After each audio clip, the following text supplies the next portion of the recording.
All right. Okay. Big secret that we're going to reveal to you now, the two ways to find a job. They are it finds you or you find it. And if there's any doubt, see Rule 1 again. These are the only two ways to get a job. 2B could be the jobs created for you on the spot, I suppose. But it's really, it's simple, but it's not easy. So I don't want you to agonize over going, you can only ride a horse in one direction. And here, there are only really two directions you can be going at any one time. You find the job or it finds you.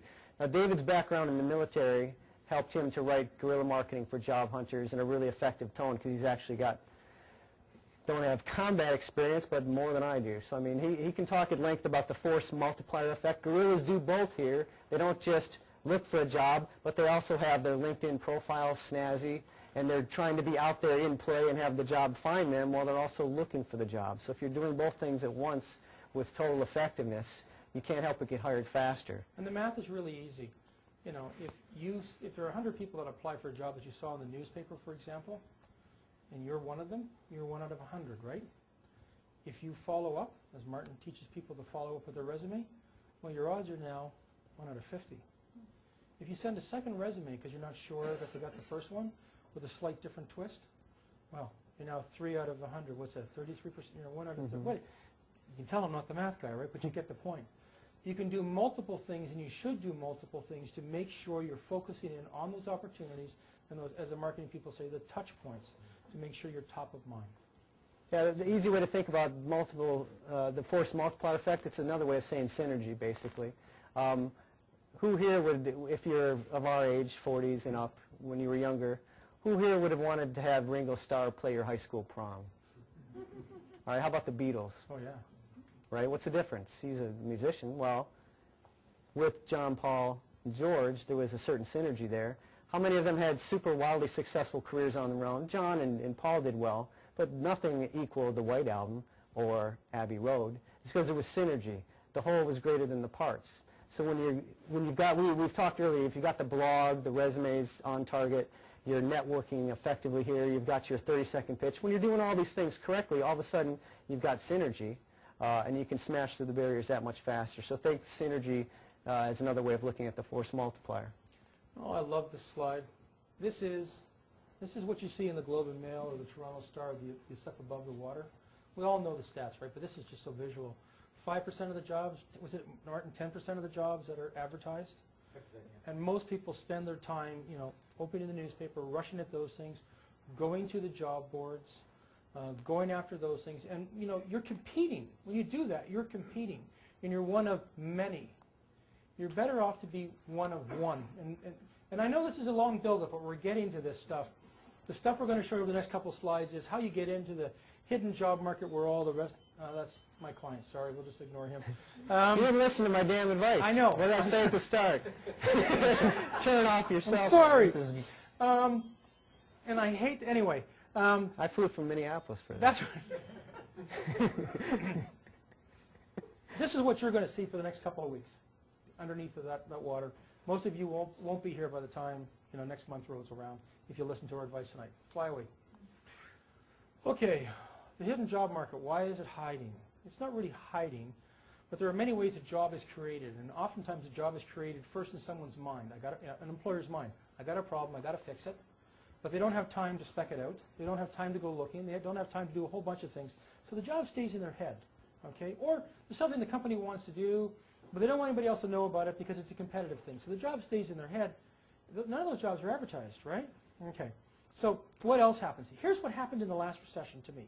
I got this wonderful client, loved him to death, hired me to do a VP of engineering that had VSAT, very small aperture thingies, okay?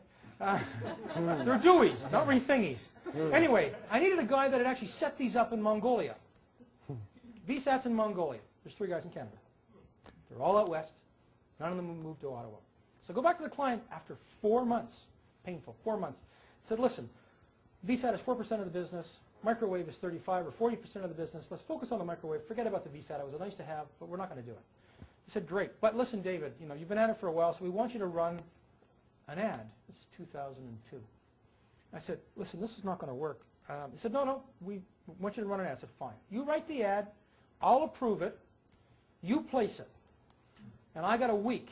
We'll do it, run it next Wednesday. It was the Wednesday we're talking. I got a week to go find my guy. I know where my guy is. I mean, I wasn't stupid why I asked him it up in a microwave. So I went and talked to the guy and said, listen, next Wednesday you're going to do an interview with me at this company for this job. You'll love it, all this kind of stuff. So the Wednesday rolls around. It's 8 o'clock in the morning. We're doing the interview. The president loves him. By 9 o'clock, he's running out his boardroom to go get VPs to come back and meet this guy because they've been looking for him for 2 years. It wasn't just my 4 months.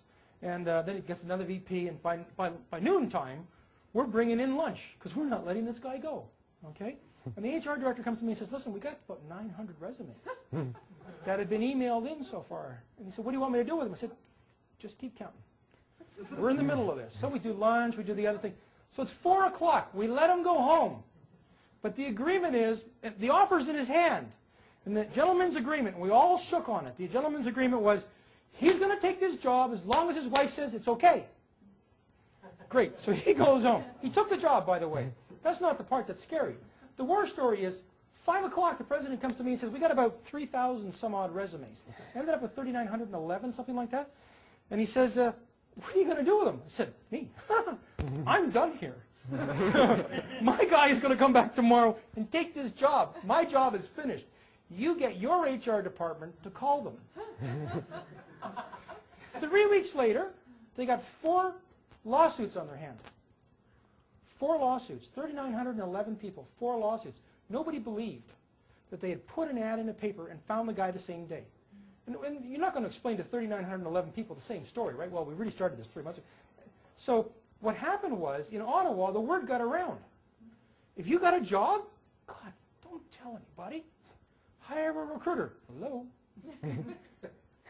We got really busy. Ottawa didn't stop hiring. People just stopped reading about the opportunities, especially the senior ones, in the newspaper. Did it mean the city came to a halt? No. It meant that the jobs had gone underground. And this company is quite well known. And the president talked about the horror story with a bunch of his buddies. We talked about the horror story with a bunch of their buddies. And pretty soon this was the talk of the town. And the jobs all went down like this. And you can watch. You can pull up the stats from the Ottawa Citizen and see the career ad revenue just fall to near nothing. So what happens in a recession? Listen, if 6% of people are unemployed, that's the official number, it means 94% of people are employed. Exactly. Businesses still want to go on. In fact, they're more competitive than ever. When you go into a recession, what does the CEO want? A better sales guy, a better marketing guy. Not nobody. They don't want to die. So all those kinds of jobs go underground. This is what a guerrilla's job hunting market space looks like. The other side of that iceberg thingy.